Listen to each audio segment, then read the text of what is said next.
but still I need to recover a little bit the strength because especially for time attack I was struggling, but it was nice to get back on the feeling, get back on the bike. Already today I feel better, so it's a matter of time and work to be there where we deserve. Estábamos diciendo en inglés que es muy bueno verte otra vez, verte competitivo. Acabas de llegar y ya eres competitivo, estás siendo rápido. Supongo que con muchas ganas de volver a coger ese tono muscular que te falta para poder estar luchando en las posiciones que te merecen. Sí, muy importante, ¿no? Al final, cuando era el momento de poner el time attack, la moto me llevaba un poco donde quería. Entonces, acabar de construir el físico, que no creo que me tome mucho, y luego darle duro, que la moto funciona bien y hay que ir hacia arriba. Muchas gracias, Maverick. Muy bueno verte de vuelta.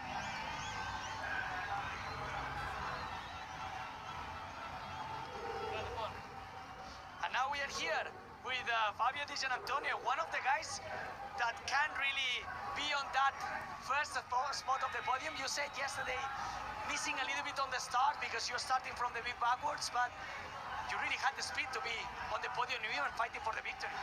Yeah, yesterday has been a great day. Unfortunately in the quali I did some mistakes on my best attempt, but then in the speed we were able to be on the podium, so that's great. Today I think is completely another story.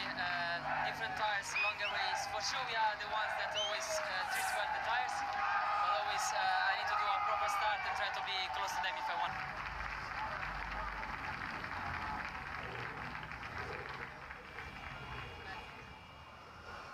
Ciao.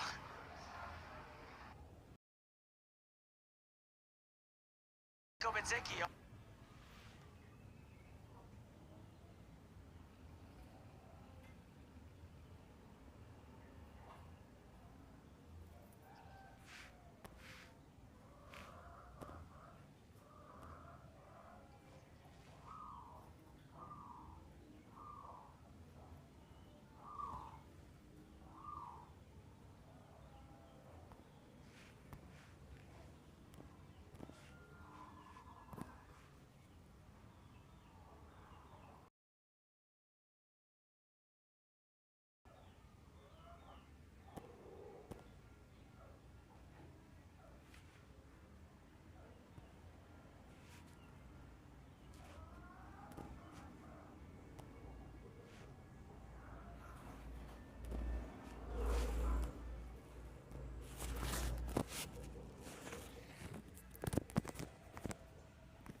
Becak orang becak rono blas.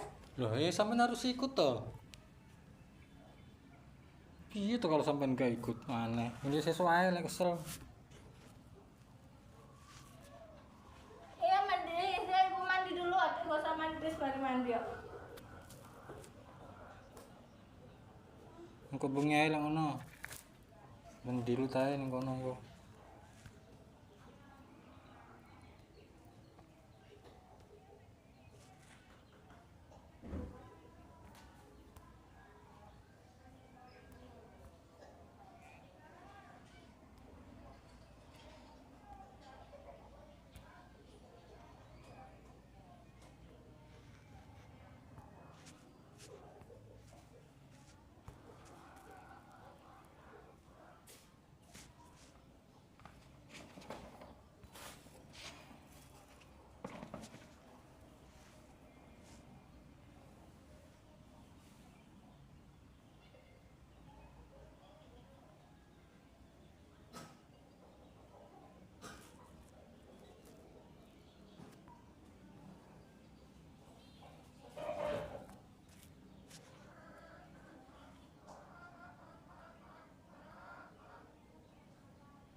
sih pakai.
Race day 6 in 2026 comes from the Catalan. 6 in the 2026 MotoGP World Championship. What a weekend we have already had so far. Ever Friday practice top 10. Well, it was bettered yesterday as Alex Marquez and Pedro Acosta, Ducati and KTM stars, went toe-to-toe. And at the finish line, after 67 sprints, we had our closest in history, just over 0.04 of a second, splitting the two Spaniards at the checkered flag. It went the way of Alex Marquez, who for the first time in his MotoGP career has set himself up for a dream double. What a place to do as well for Alex in front of his home crowd. And let's not forget he was here on our most recent visit to the Montmello circuit back in September when Alex Marquez had dominated the main Grand Prix. Alex then taking the spoils at the end of that classic 12-lap sprint. The sprints have served up some great entertainment, haven't they, so far this season? 3 of the closest top 10 sprint finishes have already come in the first 6 sprints of 2026. Catalonia yesterday, the opening Grand Prix of the weekend in Thailand, and that was followed up by another classic finish in Goiânia. Fabio Di Giannantonio completed the medal positions in the sprint yesterday on a tough weekend and a tough day so far for the top 2 in the World Championship. That remains the case. Marco Bezzecchi, though, limping home in 9th place, and Jorge Martin crashing out of sprint contention. His 4th spill of the weekend. Can the Martinator bounce back this afternoon at the track, of course, back in 2024 when he was crowned MotoGP World Champion? So in glorious conditions, sunny skies thankfully, for our 6th race day of the campaign in the company of Matt Burton and Lewis in the commentary box. Jack Appleyard down in pit lane. Our action, as always, kicks off with a 10-minute morning warm-up session. Lewis, yesterday's sprint was another belter. We've had so many already so far in 2026. Let's hope we get more of the same over 24 laps this afternoon in the main feature Grand Prix. Yeah, of course, the closest sprint finish ever between first and second doesn't quite do it justice. Less than half a second covered the top 3 over the line yesterday, with Fabio Di Giannantonio chasing the top 2 down in the latter stages. We also had Raul Fernandez and Joan Zarco involved in that lead battle for much of the first half of that sprint before they faded out of contention. but it was Alex Marquez who came through in the end, succeeding where I guess he would say he failed a year ago when he crashed out of the lead of the sprint. But as you say, he's looking to break new ground in MotoGP today by doing the double for the very first time. A memento there from Fermin Lopez, Barcelona star, and of course looking to become Barcelona's latest success story today is Alex Marquez after their footballers won the La Liga title a week ago. He's got great form, hasn't he, so far this season on home turf. Alex Marquez, winner of the Spanish Grand Prix in Jerez just a few weeks ago. Sprint win number 6 yesterday for Alex. 3 wins in the last 7 in the short Saturday format, but boy was he pushed all the way to the checker flag. It's been some weekend so far for Red Bull Caterham Factory Racing rider Pedro Acosta. A brilliant pole position in Q2 yesterday was the platform for his victory charge in yesterday's sprint. He was close, he was mighty close. It's today the day that he makes the breakthrough in Grand Prix. Pedro Acosta, they've not won a dry Grand Prix in 99 Grand Prix since Miguel Oliveira prevailed here back in 2021. It's today that Acosta finally breaks through that barrier. Well, it's today the first day of this Catalan Grand Prix weekend, that Jorge Martin goes crash-free. There you saw him leaving pit lane. The sessions we've had, he's only actually gone through one of them without falling. Crashed in the sprints on the FP2 that he's managed to get through unscathed so far. 4 crashes in total for Jorge Martin, and crucially no points in yesterday's sprints. Good news, I guess, for Jorge Martin is that his teammate Marco Bezzecchi only scored 1 point himself, which was a rather fortuitous point for 9th place, which he picked up on the final lap. But Jorge Martin is just targeting the checkered flag today, and it feels like his teammate title rival Marco Bezzecchi is also in damage limitation mode. Costly error at turn 10 in that sprint yesterday for Martin. He was on course to wrestle the World Championship lead away from his teammate Marco Bezzecchi. At the checker flag though, Bez actually did indeed double his World Championship lead by the monumental margin of a single point, up from a point to 2 points going into this afternoon's 6th Grand Prix of the campaign. Good ride yesterday, once again, well, leading the Aprilia charge was Raul Fernandez, who just run out of front grip towards the end of that sprint. That saw Raul drop out of podium contention.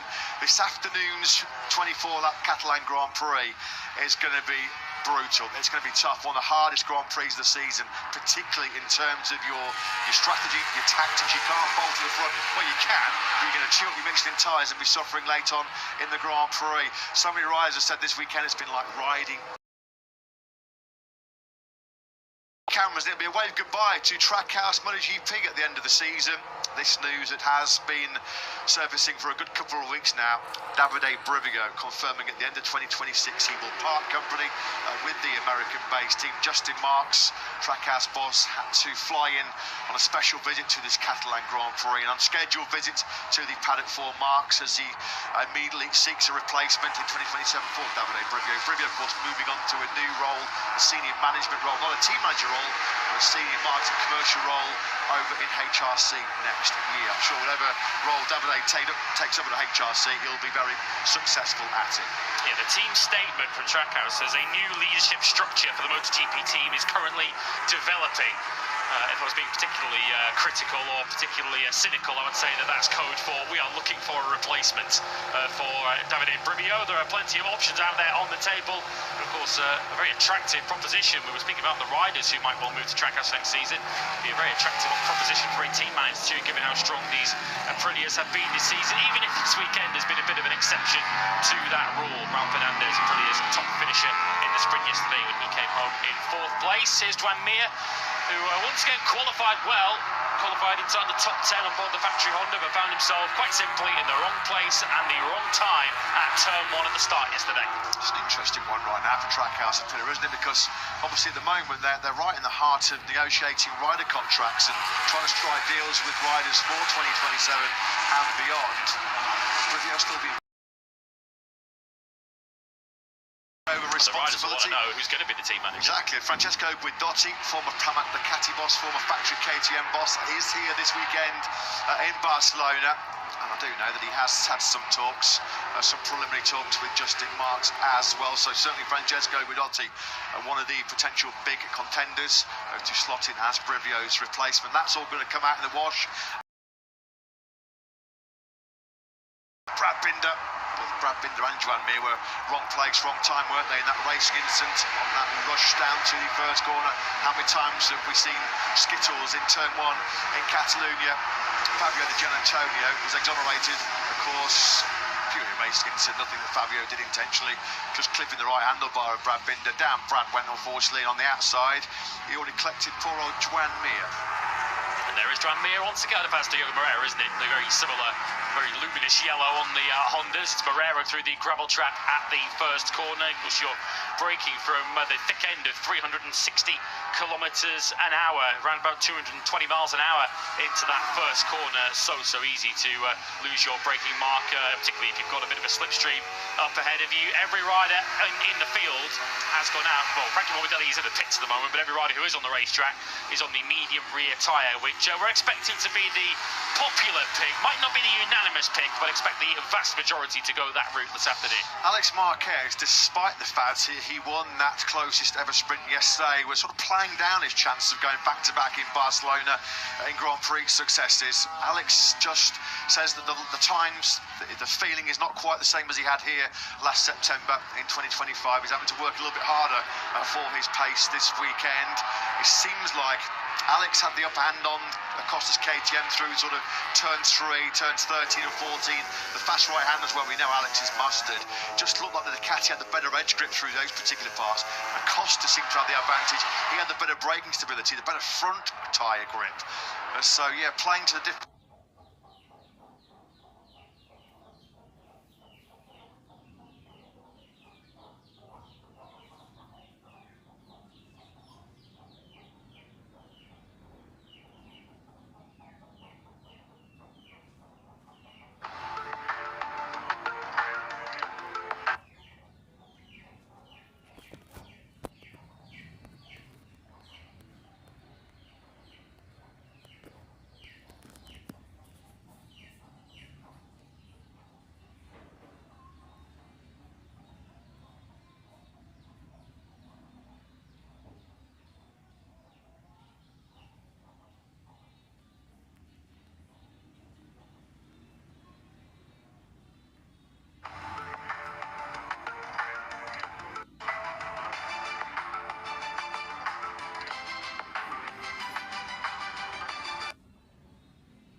Race day 6 in 2026 has arrived. Good morning, welcome one and all to the Circuit de Barcelona, Catalunya. Our European tour this season well and truly in full swing. We're back on Spanish soil. Doesn't feel like that long ago, does it, since we were down in Andalusia at the Circuito de Jerez Ángel Nieto. Sam was in between our 2 early Spain visits, of course. Last weekend. But it's all eyes on a cloudy Catalonia, you have to say. We're not expecting any rain to disrupt today's proceedings. So those ominous looking grey clouds off into the distance, well, they can stay right there, can't they? Marco Bezzecchi still leads the MotoGP World Championship despite a rather underwhelming 9th place in yesterday's Tissot sprint. He's 2 points clear of his teammate Jorge Martin going into this afternoon's 24-lap MotoGP race. Martin looking to bounce back after 4 crashes so far this weekend. And it's all eyes, in particular for the home fans there, who are packed into the main grandstand here, on Alex Marquez and Pedro Acosta. Can those two serve up more thrills and spills this afternoon after they starred in the closest ever sprint finish in history? As always, though, getting us underway on race day number 6, it's Moto3, an 18-lap battle coming your way here in Barcelona. And Valentin Perone for Red Bull KTM Tech 3, the 6th different rider to qualify on pole position in our opening 6 Grand Prix. 11 different riders have started on the front row with Brian Ariarte, Red Bull KTM rider, qualifying 3rd on the grid. And, well, the question mark for the Moto2-3 field here this morning in Catalunya is who can catch Max Quiles.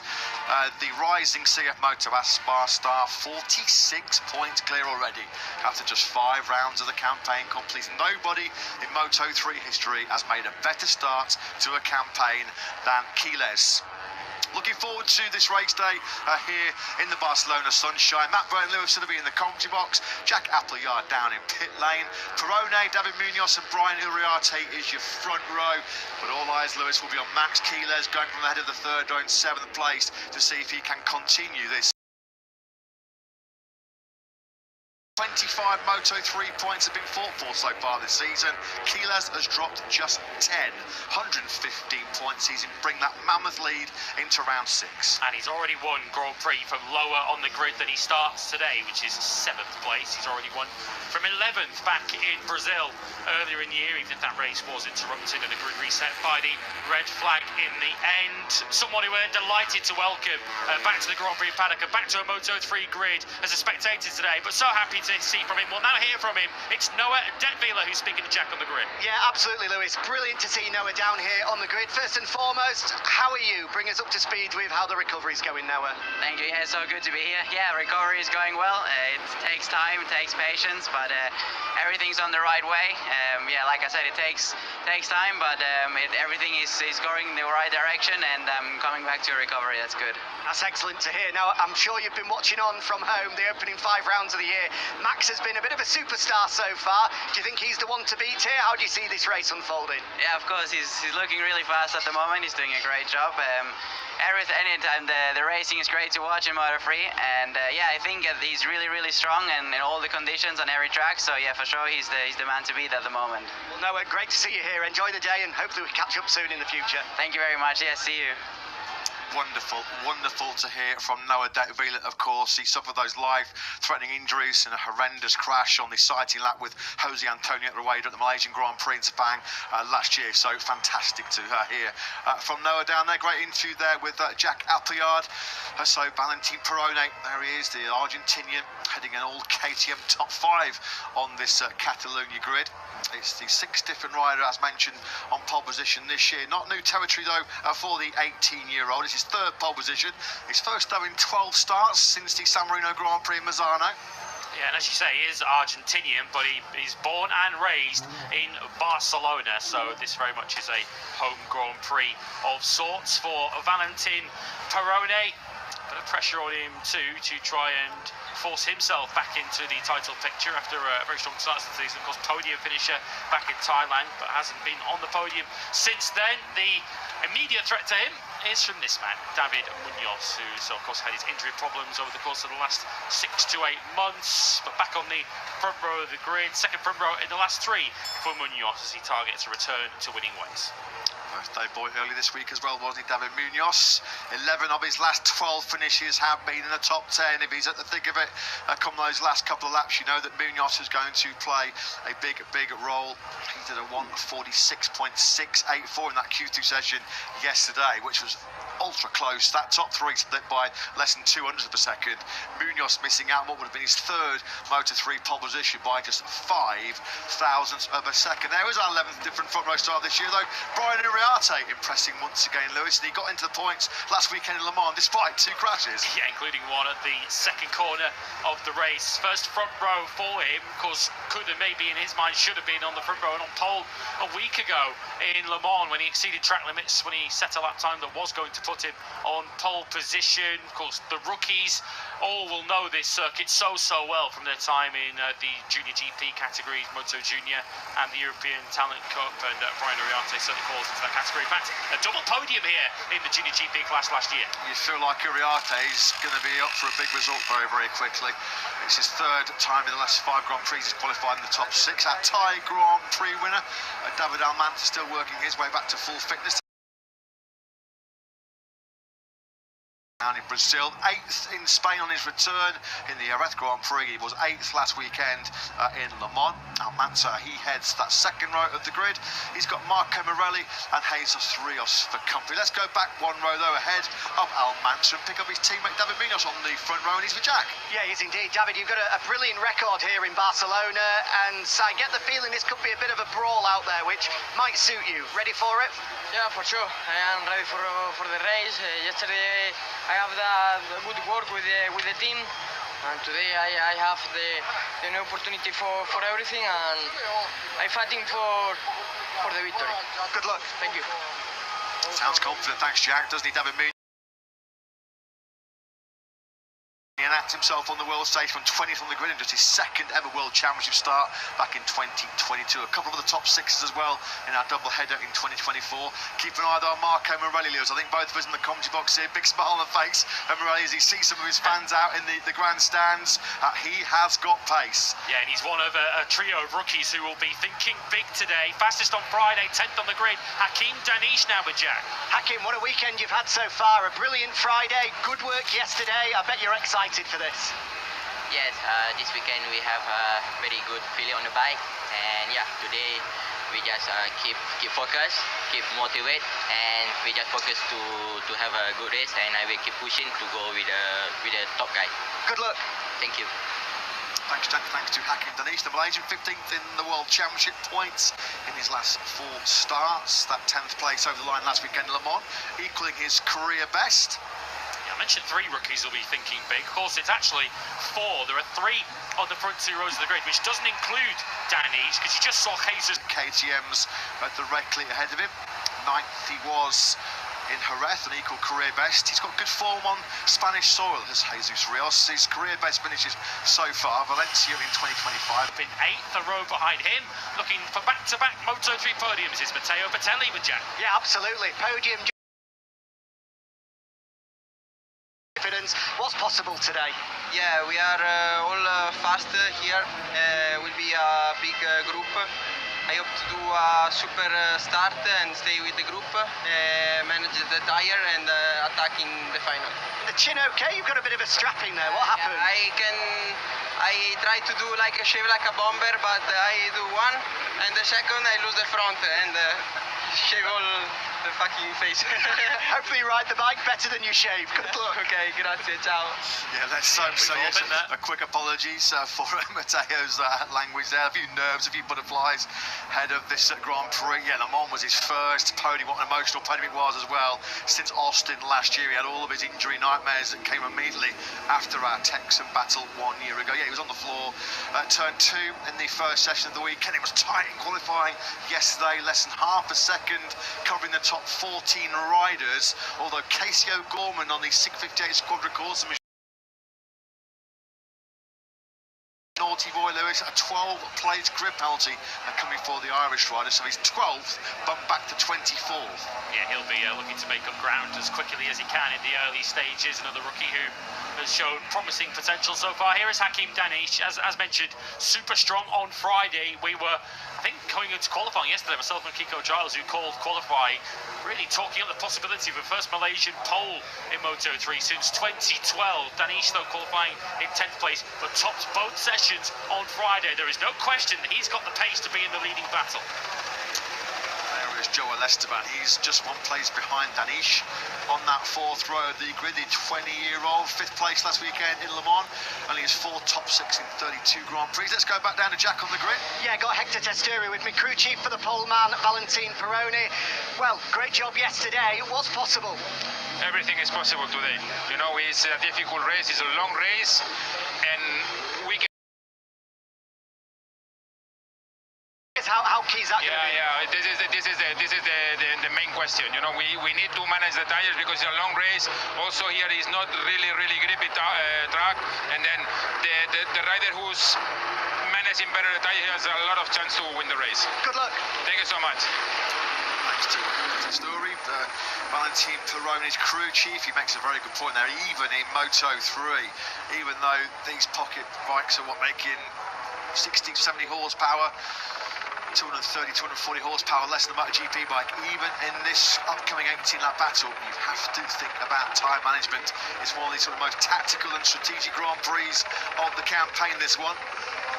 Alvaro Carpe will be looking to employ some tactics to lift him up the order from 13th. A top weekend crash on Saturday morning, had to go through qualifying 1, could only get himself up as high as 13th on the grid. Of course, lost second in the championship to Adrian Fernandez a week ago in Le Mans. He's only 13th because of O'Gorman's penalty, 14th in qualifying, equalled his worst qualifying performance. Is Guido Pini, the Leopard Honda rider, of course, winner in Austin a few weeks ago. So Pini gets pushed up to 16th place on the grid. Eddie O'Shea gets bumped up to row 5. The Brit was 16th on the grid. He's now going to be starting 15th. We saw that on the graphic a few minutes ago. Rico Salmena has a long lap in this upcoming Grand Prix, but slow online in practice on Friday afternoon. So here's your front row then for our first race of Chapter 6 in 2026. First front row start of his Grand Prix career for Brian Uriarte. David Munoz, previous podium finisher here 4 years ago in Barcelona, goes from second place on the grid. Valentin Peroni, though, on the 73. It's pole position number 3 for him in his Moto3 career. Can he get the job done and win the Battle of Barcelona in Moto3?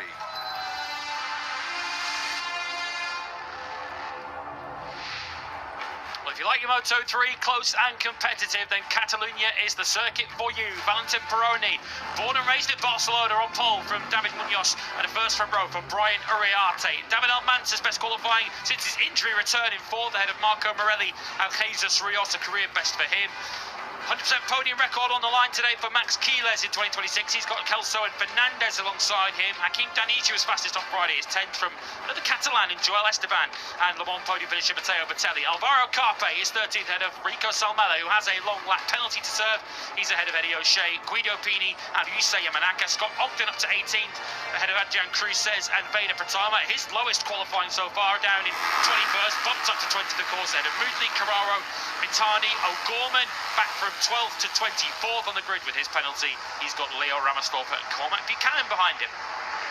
So who can potentially conquer Quiles here in Catalunya? 115 points from the first 5 Grand Prix, beating the previous points record after the opening 5 rounds, which went to Maverick Vinales all the way back in 2013. He's the 3rd title. Only the 4th time that's happened in history. Maverick Vinales, Luis Salom had that honour all the way back in 2013 as well. Only 10 riders previously have won 3 on the spin in Moto3.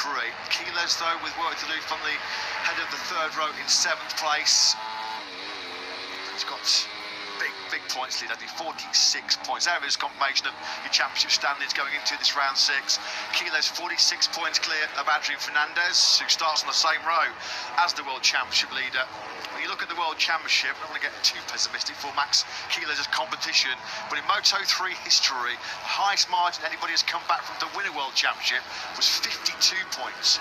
Jaume Masia back in 2023, so we're already kind of getting into that territory as far as Max Quiles is concerned. I mean, he might be heading to Mugello in a couple of weeks' time, where of course he won his first ever Grand Prix, leading the championship by over 50 points, which would give him a 2-race buffer. The 3rd of the season still to be completed. You can never take your eyes off Quiles, can you, on circuit in Moto3? He's aggressive, he's such a tactician. He won't be bothered about starting on that 3rd row of the grid, but he will have to be wary. Likewise, some of those riders coming further back about abusing and using up their rear Pirelli tyre too early. Although, of course, what does pay big dividends here in Barcelona with a once corner. So the Moto3 pack coming under starters' orders for their 6th Grand Prix of the campaign. Adrian Fuertas having a little chat there with Pedro Acosta. Pedro Acosta pole position coming up later on for the KTM star in MotoGP. Of course, he was a narrow 2nd in our closest ever sprint finish to Alex Marquez in MotoGP yesterday. So David Munoz comes late to the front row of the grid, 10th front row start of his Grand Prix career, fully intact GP rider, and all KTM front row of the grid. Jesus Rios, keep an eye on him, he's the top Honda going away from 6th on the grid, 18 laps coming your way. In Barcelona, it's a perfect start from pole position by Peroni, although Uriarte's got the drop in very quickly. What a start that was by Brian Uriarte's first front row, and he's going almost in the exit of the pit lane. Well, he isn't the pit lane. Keep off the grass, Brian, as he runs down to the 1st corner. Dream start then for Uriarte. Almanza's been aggressive on the brakes into the 1st corner as well. He's up in 3rd place, just behind Munoz. Just looking at Quiles just going down the left-hand side of the racetrack. To the 1st corner, and it kind of worked, you have to say, for Quiles. He's up to 4th already. Peroni's initial jump off the line was a move on Quiles, the World Championship leader. Peroni getting back through then into turn 5. So Rios down a couple, he's 8th. Danish's up ahead of him and trying to take Quiles. Look at that, the Malaysian up the inside of the World Championship leader. I told you to watch Danish, fastest on Friday. He's now 5th. A class move that by the number 13. Brilliant move. Not too many people have mugged off Quiles in Barcelona. Down here in turn 5. Didn't last for too long though, did it? A couple of corners later, Quiles comes straight back on through. So it's Uriarte then for the first time in his Moto3 career that he leads here. He's at the front early on here in Barcelona. Quiles taking to the green paintwork there on the outside of 9.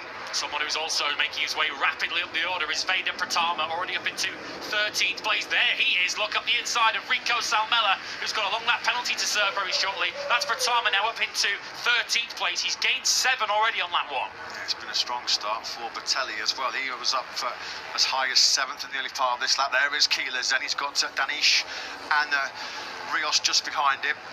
There's a bit of twitch there from Fernandez. He dropped down the hill into turn 13. Oh, Danish on the inside of Quiles into turn 14. Jorge Lorenzo, Valentino Rossi, eat your heart out. What a move that was by Danish into that final corner as Rios and Quiles go elbow to elbow down the start-finish straight. Yeah, the rookies are ganging up on the World Championship. Fernandez with the slips. Here is Rios. Rios made a right hash of that first corner braking zone. He lost the position to Fernandez. Fernandez had already blitzed through on Quiles on the run down to the first corner. It's a shame that for Jesus Rios. He did well actually just to keep it on the tarmac there, because he could have easily run into the long lap penalty loop. And Manson it is that leads from his teammate Munoz. There was our early leader Uriarte there in 3rd place. Down the hill we go, tricky braking zone, this left-hander into 5. Different tyre strategies amongst the top 3 that you're looking at. We've got Almanza, who's on the soft rear tyre, as is the rider 3rd in your picture, Uriarte. Munoz 2nd bike in your picture, the 64. He is on the medium rear. Quiles at the moment back in 8th. He's been roughed up so far, Quiles. In fact, he's now back in 10th. Esteban and Carpe have just picked him off as well. This is not going to plan A at all, is it, for the World Champions? He's now back in 11th. He's getting beaten up big time in these early stages. His teammate Marco Morelli is also ahead of him. Wasn't a great first lap for our Sparks. Morelli dropped places, so when you look back down the road, back down the picture, Quiles is the 2nd of the Aspar bikes. There he is on the pink 28, trying to get some revenge in on Carpe and his teammate Morelli, but the door being slammed in his face. And Gorman's making some forward progress after he was dropped from 12th to 24th on the grid. He's now up into 17th spot, just behind the Aussie Joel Kelso. Yeah, this has not been plan A executed as Quiles wanted at all, has it? As he tries to show his front wheel to Esteban down the hill into 13. He's going to attack him through the final corner into 14. That's a lovely, lovely move, this. Quiles got to get going here. He can't let this lead group get away. Surely that's just going to leave him exposed, though, on this main straight, because he's now towing about 7 or 8 riders who are right behind. Down to turn 1, and they've clearly got those intact KTMs geared right, haven't they? Because once again it's Munoz who gets to turn 1 first. Liking the look of Danish in 5th. He's just set the fastest lap of this Grand Prix at 1:47.325 Malaysian fans up late in the evening over in KL and all over Malaysia. Well, they'll be loving this. They'll be buzzing as Danish there in 5th. Munoz is a bit wide on the exit of 3. Now Uriarte is going to square him into the turn 4. Lovely that by Uriarte, taking full advantage of that little mistake by Munoz. So Uriarte was the leader at the end of lap 1. It's back at the front on lap 3. Quiles crucially did hold that place, 8th place. Of course, Salmela got out of the way as Danish now piles up the inside of the pole sitter Peroni. Rios also through on Fernandez, but Quiles, you can now see. Aduh.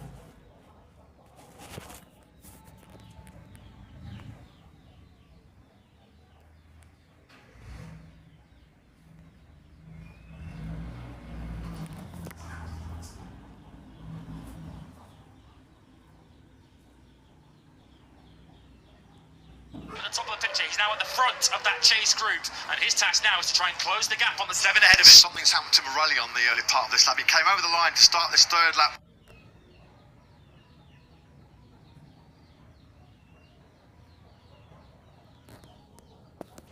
In 11th, he's been pushed back down to 16th place. So the 2 Aspar riders have been going the wrong way in this Grand Prix. I do wonder, because he was with Salmela. Salmela's just come through for his long lap penalty. Maybe Morelli got connected with Salmela while he was serving that long lap. Rico Salmela, the rookie, the Finn, is now back to 20th, having served his long lap. Uriarte then looking so good, so confident.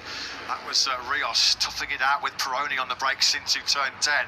Cracking ride this by Jesus Rees. He was starting on a season best 6th place, a career best 6. Here is Jesus Rios then on the 54 bike. He's got a great podium chance here, hasn't he? No question. Quiles is already closing that gap down now, down to 1.5, up to Fernandez. At the start of the lap, it was nearly 2 seconds. So the World Championship leader, I think he's just hoping that the riders behind him recognize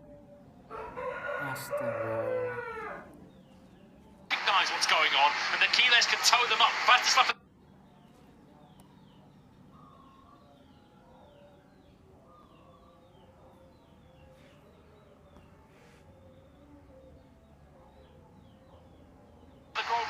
to Jesus Rios. He's going to pick up a 4-back slipstream. And Danish, who's light as a feather, is going to go from 4th to the lead now. Could lead, yeah. Rob's knees with Munoz in the braking zone for the first corner. What a lap that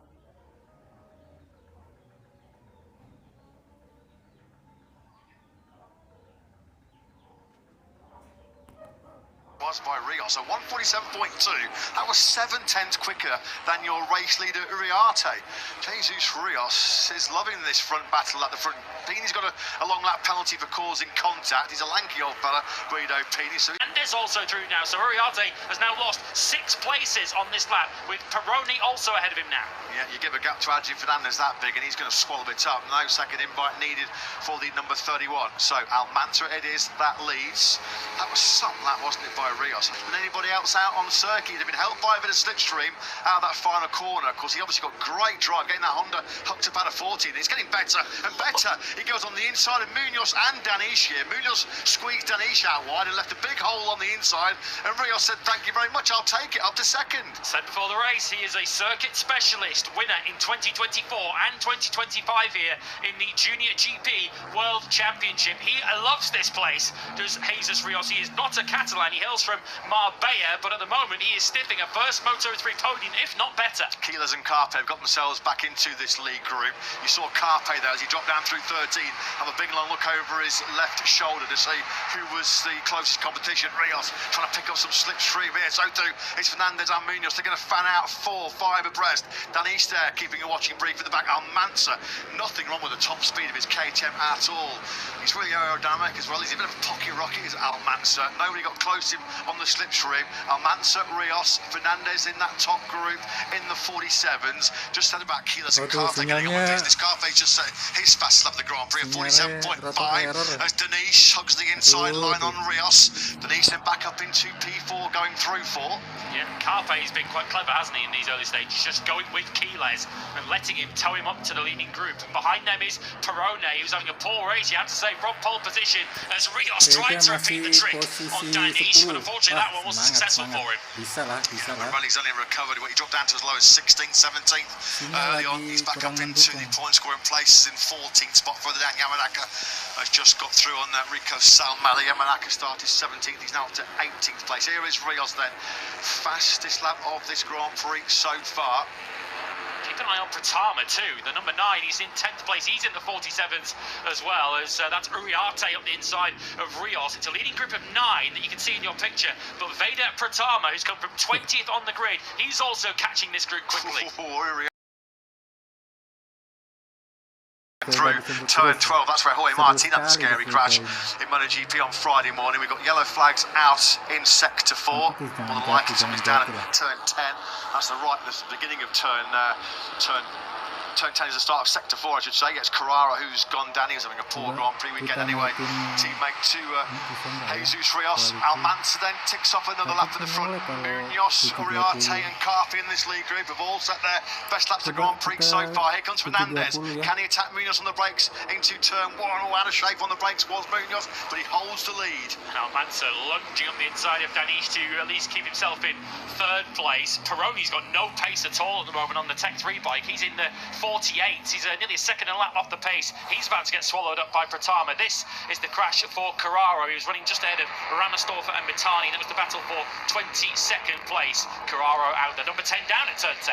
Fernandez looks like he's gone wide going through turn 4. Was he out wide of his own accord, or did he get a bit of a helping hand? He's going to try and strike straight back on Danish down the hill. Rios through on Uriarte. You can't take your eyes off this lead group, can you, of 8, chopping and changing positions pretty much every corner. So Fernandez then back up into P3. Nice move that through on Danish into 5. And in that same corner, Carpe picked the pocket of Quiles, but once again, much like we saw with the rookie Danish earlier, Quiles straight back through into turn 7. Quiles, I think he's done a lot of the hard work here now. He's caught up to the back of this leading group. He's now got an opportunity to try and build a bit of patience, save some tyre, and let the race come to him later on. Oh, Fernandez got superb pace through turn 9. That was all set up through his corner speed going through turn 9. He was close enough then just to seize that inside line on Munoz into 10.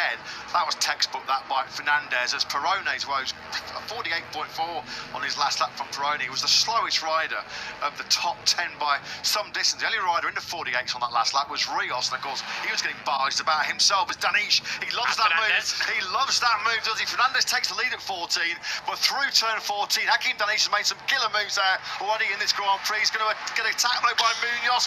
Fernandez is under attack from Almanza. Well, everybody's attacking each other right now as Uriarte chops the front wheel of Danish in the braking zone. Oh, Munoz and Fernandez. Those two have got history. Those two have previous. They rubbed elbows in the first corner, and out of all of it, it's Fernandez that leads. And Uriarte around the outside of Almanza gets the inside into 2, and he takes second place. Quiles with the best view in the house. He's now picked off 2 of those. He's now ahead of Carpe. Back to Danish. You can throw a blanket over them. The only rider in the top 10 at the moment that's in the 47s is Rios. Don't take your eyes off the number 54. So it's Adrian Fernandez then back at the front of this Grand Prix, second in the World Championship. Back-to-back second places after a shaky start to the new campaign. 40 points out of the last 50 as Munoz dive bombs his teammate Alpanza into 5. Friendly fire there between the two Dynabot riders. Yeah, the riders, remember, to look out for in terms of tyres as Almanza dishes out some a counter-attack on Munoz there in 3rd place. The riders on the soft rear tyre in this group, Uriarte, Almanza and Rios. Fernandez too, actually, the race leader, is on the soft rear tyre. The Hondas do prefer to go for the soft rear, but let's see how that works out for them in the second half of the race. Can't discount Pratama, Perone, Esteban, O'Gorman, Morelli, Batelli, Kelso getting involved in this podium fight, because on that last lap, Esteban, O'Gorman, Morelli and Kelso, we mentioned, they were on the 47s. They were quite quicker than this lead group, who are bumping and barging each other all over this Barcelona circuit. Uriarte somehow has cut himself back to the front of this Grand Prix, but Pratama is dragging a big group along with him as well into podium contention. What was a sort of 8-rider battle we thought for the win, well, it could very, very quickly be a 15, 16 rider battle for the win. That is very circuit of Barcelona, Catalunya. Munoz wide out of the final corner. Will that give him some trouble when we get down to turn 1? That 8 of 18, yeah, the leaders. Well, Uriarte did a 47.8, but everyone else in the group behind him did 48. Danish did a 49.0. And you've got the likes of Batelli and Kelso, who personal best in the 47s. Further back, Quiles desperately pleading his asphalt KTM to stop there as he nearly ran to the back of Rios, and that opened the door there for Carpe to pile through. It's not a particularly quick race either, is it? I mean, a 47.2 is Rios' best lap of the Grand Prix. That's half a second away from the race record held by Jose Antonio Rueda. As then we look at Pratama, then now he's right on the back of this lead group, isn't he? And that's lovely by Danish. Danish has made some class moves in this Grand Prix, just lifting up Quiles, and that's allowed Pratama to come on through. So our Southeast Asian fans are loving this Barcelona Grand Prix. Quiles straight back through on Pratama. I mean, how many overtakes have we had in this lead group? And we're not even anywhere near half race distance. So many of them have been on Max Quiles. It's like the Moto3 field have got themselves together in a dark room and said, we've had enough of being beaten up by Max Quiles. Let's try and fight fire with fire. At the moment, Quiles, try as he might, he just cannot make any forward progress through this leading group. He's spent most of this Grand Prix since he caught them, sat at the back of this train. So Uriarte goes ultra defensive. He's almost on the white line there on the exit of turn 9. He just stayed to the left-hand side of the track there, didn't he, before sweeping across the nose of Fernandez. Rios then now up into 3rd place. He's been the fastest rider in this Grand Prix. He was in the 47s, that 47.2 by a mile is the fastest lap of this race. So as it stands right now, long way to go here in Catalonia. Max Quiles, if you threw the flag now, would be losing 12 points in that World Championship lead. He's got time to rectify that situation. Uriarte then powers out the final corner on the 51 Red Bull KTM machine. You can see his left foot there as he goes through the gearbox, trying to break the slipstream here. Fernandez then behind him. Munoz goes alongside Rios, 64 versus 54. In fact, Rios gets swallowed up by both Dynabot riders. Almanza and Munoz come through. Rios from 3rd to 5th. Danish defending, fighting, attacking, or if you want, I guess, pick any word you like, they're all battling in this leading group. And how much battling's going on, just to underline it, the fastest rider on the racetrack at the moment is Eddie O'Shea in 15th place. He just did a 147, 571, half a second quicker than this group are going. 5 or 6 riders in front of O'Shea, punching a massive hole in the air. Brilliant by O'Shea. He's utilising that slipstream to maximum effect. Casey O'Gorman's had an absolute blinding ride, as well as Rios once again sends it on the inside of Almanza into 5. Let's not forget O'Gorman was pushed back 12 places on the grid from 12th to 24th. He's come back into the top 10. He's only 2.2 seconds off the race lead at the moment, is O'Gorman. Looking forward to seeing what the 658 squad of course riding can do in the second half of this Grand Prix, because the first 9 laps have been superb. Uriarte showing the kind of form that he wants to try and stretch this group out a little bit and calm things down at the front. The problem Uriarte is going to have is as soon as he gets onto the main straight with a lead like that, that'll be nowhere near enough. By the time they get onto the 1 kilometre main straight, he'll just get reeled back in again with the power of the slipstream here. Looking back at the group behind him, Keeler still running around in 8th place. He's still just up behind Carpe. In fact, he might have lost another one because Danish is now ahead of him. Pratama with the group now starting to pick up the pace again. Pratama in danger of just getting detached again slightly. Said pre-race it felt like today was going to be potentially a big breakthrough day, as far as Danish once again makes that move, going through on Almanza this time at turn 14. I think everybody in this lead group has been mugged by Danish in that final corner. Uriarte then is your leader. You just sensed pre-race that this might be a big day for Uriarte. And once again, he's trying to break the toe behind him. Fernandez just easy to the inside line, just to let him know he's still there. It was Almanza then through on Rios. Almanza's an absolute missile, isn't he, down the start-finish straight. He was behind Danish coming onto that run down to turn 1. He got through on Rios and Danish back up into 4th, the Thai Grand Prix winner. It's a Pratama in 9th now. He's 1.8 seconds off the lead and 6/10 off the back of the group ahead of him, which is tailed by Quiles. Rios back through on David Almanza. The KTM, certainly in the more pointed squirt sections of this racetrack, very, very quick. In the sort of longer corners where you want that edge grip, the Hondas look like they come back into the reckoning. Munoz taking Fernandez now into turn 5, so it's intact, but both of those riders are battling with some young whippersnappers on Hondas. Right now, just keeping his powder dry as Fernandez straight back through on Munoz as we go through 7 and 8, just keeping his powder dry.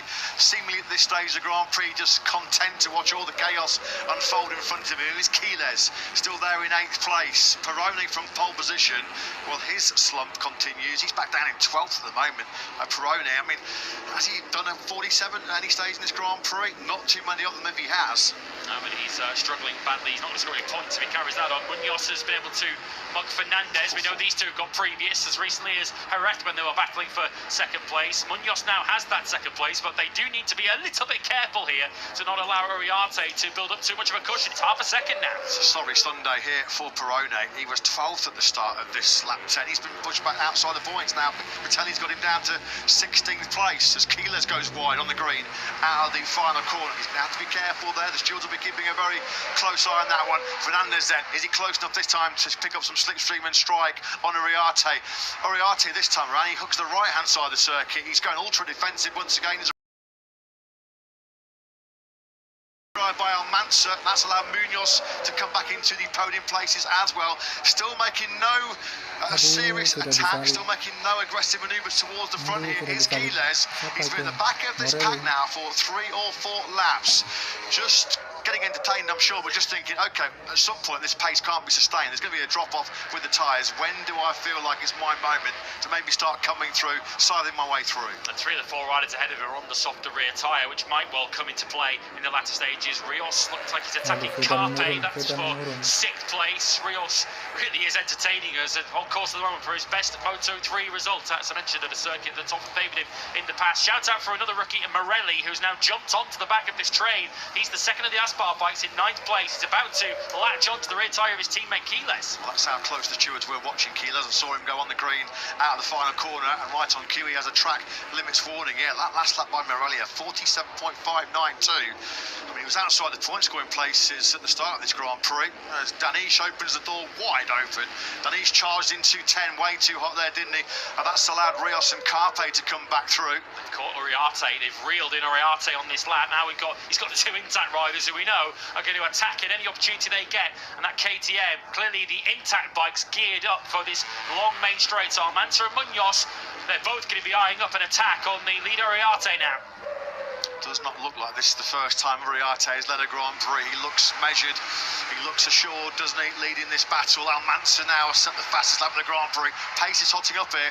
Was there just a little bit of a lull while the riders just tried to make sure they were protecting those tyres for a late charge? Almanza thought about a move on the inside of Uriarte into one. 47.252 that lap by Almanza. He dragged out Munoz, his teammate, around to his best lap of the Grand Prix as well.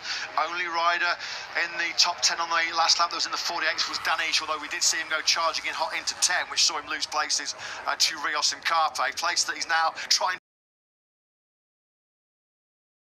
there into turn one. Looked like he'd almost lost that one, but was able to outbrake both Almanza and Munoz to keep the lead. We've got Danish attacking, we've got Rios attacking, and they're both attacking Adrian Fernandez, who's now on the outside line, and there are no Moto3 riders. Are going to let you back onto line there, Adrian. Top of your picture there, fair play to O'Shea. Looks like he's broken that group that he was involved in with Perrone, Cruces, Esteban and his teammate Kelso.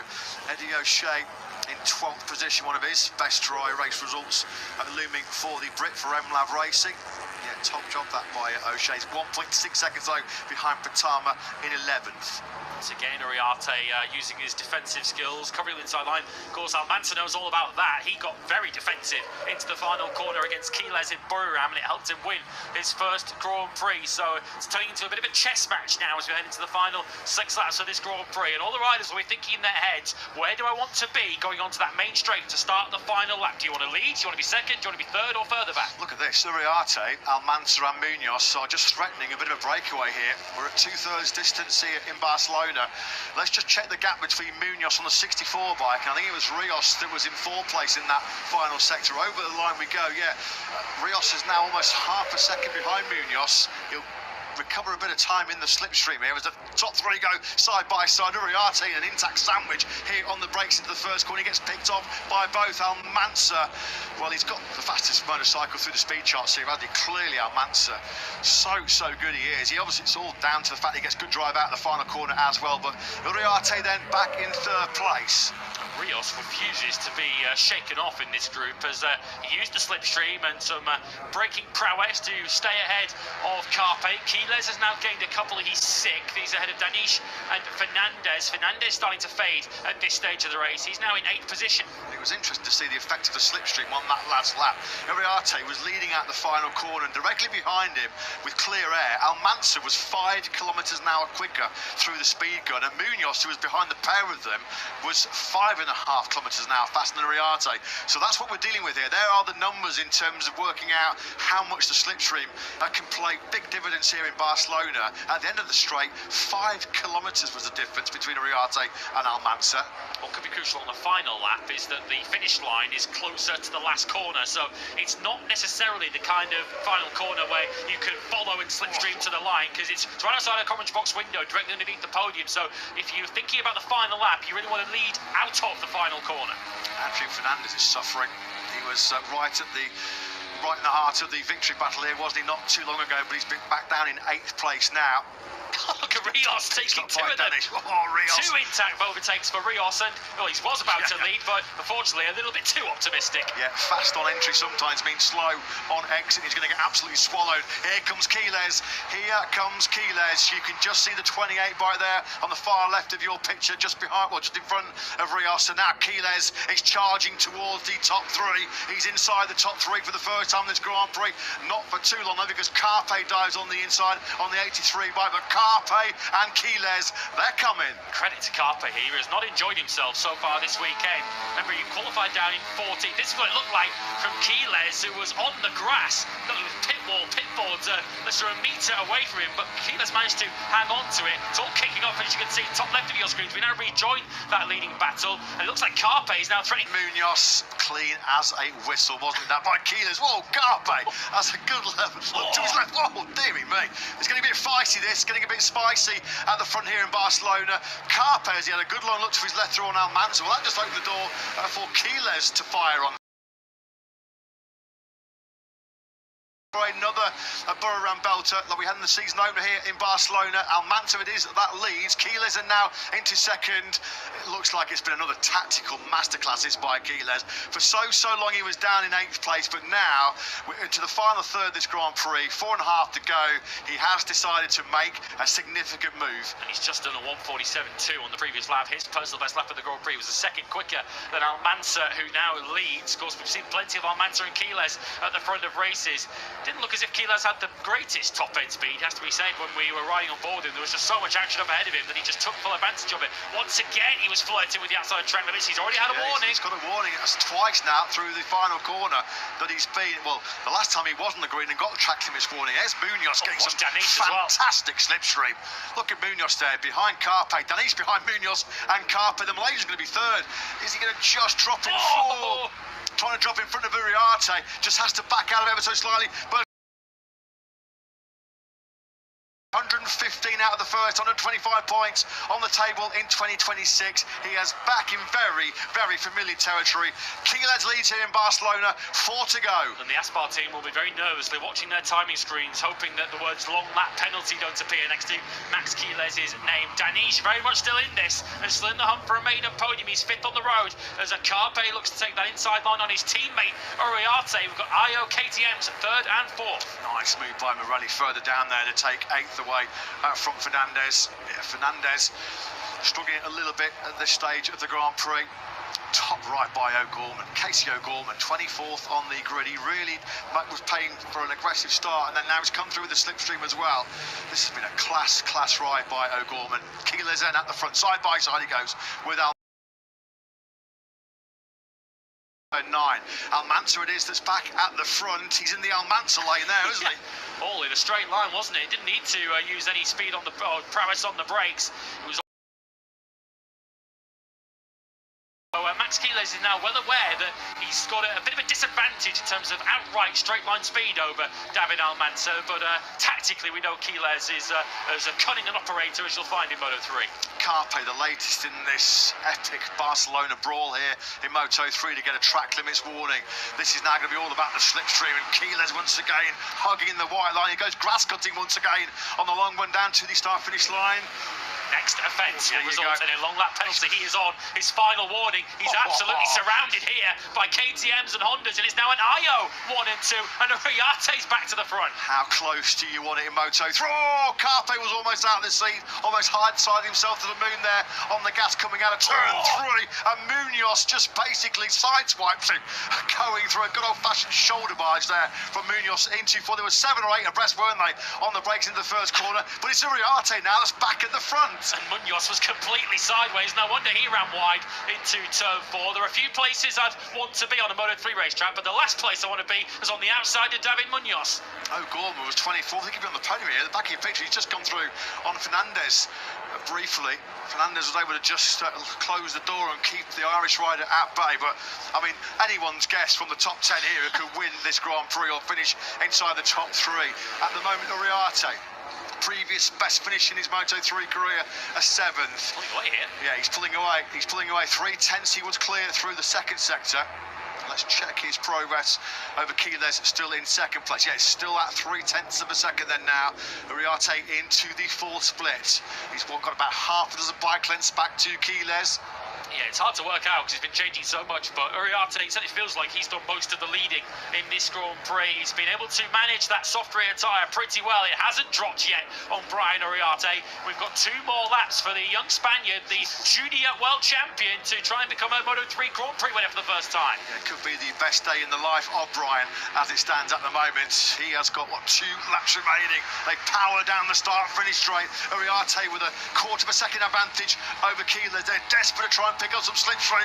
Look at Quiles motoring towards Uriarte. Can he outbrake Uriarte into first corner? Look how aggressive. Look how hard Uriarte was prying that KTM to stop. He had his rear tyre almost in the air there. Uriarte then still leads. We've got Danish now back into 4th. He's cleared Almanza, so this is a crucial lap then. Penultimate lap. You want to position yourself to be in the best possible spot onto the main straight to start the final lap, to pick up potentially 2, 3, 4 bike slipstream. You could start the final lap in 5th and lead into turn 1.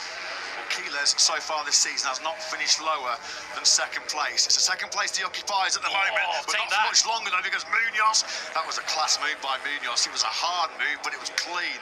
Through on Keyless and down the hill into turn 5. Yeah, Munoz wants Uriarte's rear tyre coming onto the main straight to start the final lap. That might well be the best place to be. We've got, what, 10, 11 riders who could still win this race or finish on the podium. The leading group still goes all the way back to Veda Pratama in 11th place. Yeah, now up from 27. Further down, we've still got points for Pratama, O'Shea, Yamanaka, Esteban and Perrone. Perrone's had a miserable... Oh, Rios! Rios, that's a big one. That's a big get-off late on here for Jesus Rios. He goes barrel rolling through the gravel trap. So Rios takes himself out of victory contention, takes himself out of podium contention. It leaves Uriarte, Munoz and Keyless as your top 3 as we now come into this crucial final corner for the penultimate time. It's all about getting the drag here, getting some slipstream to try and attack Uriarte on the brakes into turn 1. Uriarte then will lead the last lap, the biggest lap of his career so far. Uriarte surely is just going to hug the inside of the racetrack. He's going to stick as right as he can, but there's still left a little bit of a gap, which Keyless and Munoz were more than happy to ride through. Has he timed this to absolute perfection? That he tried to go the long way around. That's not going to work out. He might get passed on the outside now by Almanza coming out of turn 2. So Keyless from Uriarte. Uriarte running wide going through that turn 3, and Munoz just hugs the inside line and moves back into second place. Oh, now here comes Danish on the inside of Munoz, on the inside of Uriarte as well. Danish up in a second, now he's back to third. Keyless though still leads. We have to go back to Caroline and Powie, don't we, for the last time in Malaysia. Won a Moto3 race. Danish wants to end that way. They're jockeying around. Uriarte's now back in 4th. Is he now too far back? Carpe now up behind him. He takes 5th. Morelli's trying to get into the action. Surely he and Almanza are too far back now. Oh, David Almanza's been really duffed up on this last lap, hasn't he? He's going the wrong way. Now he's been picked up big time by Morelli. Going through 7 and 8 ball. Big head shake for Uriarte. Has that cost him the chance of this Grand Prix victory? Because he's hemorrhaging places late on here. It's Keyless that has about a 1/10 over Munoz. Keyless versus Munoz now surely for the win. Yeah, it's down to 2. He was wide. 7, so we see Danish going way wide into turn 10. It's a battle now between the IO team. It's Carpe and Uriarte. Head in hands for Malaysian fans as Hakim Danish was 3rd with just 4 corners remaining. He runs wide at the crucial moment. Talking of crucial moments, and here is Munoz. Can he find some late fireworks here to deny Keyless? Keyless is going to go super tight. Munoz goes on the inside. Rossi versus Lorenzo 2009. Anybody who is going to win here in Barcelona? It looks like it could be Keyless. Keyless does it. Max Keyless wins a Catalunya Classic in Moto3, and the winning machine for CF Moto Aspar is in full working order once again.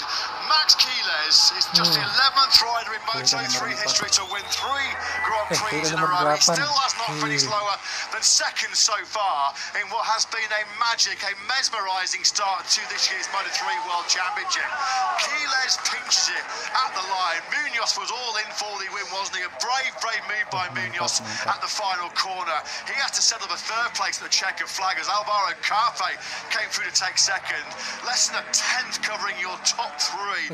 Brian Uriarte, who was leading on that last lap, had to settle for 4th. A class ride from the front row for Uriarte, but he probably thought he was going to get more and deserve more. Almanza, Morelli, Danish, Pratama, Fernandez, O'Gorman in top 10. But look at this, late fireworks here in Barcelona. Munoz did go all in, just as he knew he would do. Keyless though, with enough room to move on the inside, take about Munoz. He was all in, wasn't he there? But Keyless, once again, look how tight he was between Carpe and Munoz. I mean, Carpe's on the grass there pretty much, and he is on the grass. Carpe got 2nd by 4 thousandths of a second. Moto3 has delivered another beaut of a race here in Bar. Doesn't matter what race gets thrown at him, what happens in front of him, he always finds a way. He is just far too good. He is the Moto3 equivalent of a cheat code at this level. Whatever you throw at him, whatever situation he's in, he was on his last warning for track limits. He spent much of the Grand Prix languishing down in 8th He was clearly playing a patient, waiting game, and when the time to strike came, Max Quiles, who is nicknamed Killer Quiles by the Aspar team, he did strike decisively on that final lap. And Munoz was always going to try it. He was always going to go all in the final corner. It cost him second, but Max Quiles continues his stride towards Moto3 title glory, with Fernandez second in the championship, finishing down in 9th place, just 7 points. Quiles extends his lead to 64 points. Class apart, Quiles. Simple as that. Let's go down and get some thoughts from Jorge Martinez Aspar. What a start he has, Jack. Well, Jorge, I'm running out of words to describe Max Quiles. What a talent. He's done it the hard way today. Yeah, very complicated race.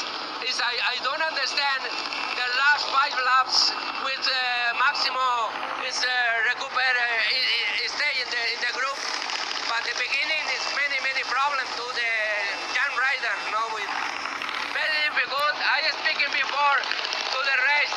Yeah, please, it's no problem. The position is very good.